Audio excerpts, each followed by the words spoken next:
Scotty from Yearbook Live. Today I'm here with Officer Mazamin, Chowchilla Police Department.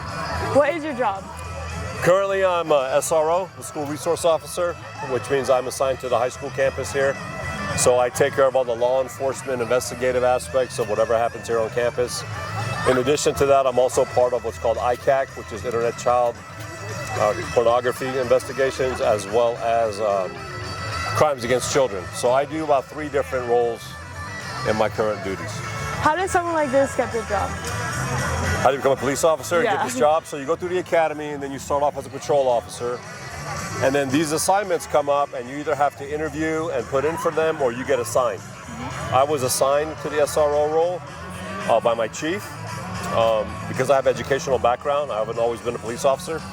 And that's how I ended up being an officer for the elementary schools and then this year for the Chowchilla Union High School. What kind of person would be good for this job? The kind of person that'd be good for this job, that's a tough one. There's probably a couple of really key important characteristics. One, you really have to have a desire to serve people, right? And I mean serve people in a way where it's sometimes very difficult because the situations are quite intense and emotional. So you have to have a very strong level of emotional intelligence where you're just not reacting, but you're also able to engage and de-escalate.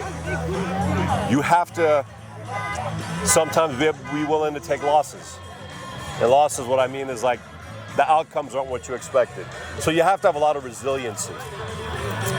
It's a stressful job. The stress isn't just physical. Oftentimes it could be emotional. So you have to have a very good, strong, solid support group, especially at home. Because you come home and you've had a day and you really can't even discuss what happened during that day because you can't discuss it. And most people don't even want to hear about what you've seen or done. So it's kind of like that. And prior to this, I used to be a doctor. That's kind of like that. You have to want to serve people, you have to care for people, but you have to have a very strong level of emotional intelligence, perseverance, resilience, and a duty. That has to be a calling. That's key. Wow, okay. Thank you so much. You're welcome.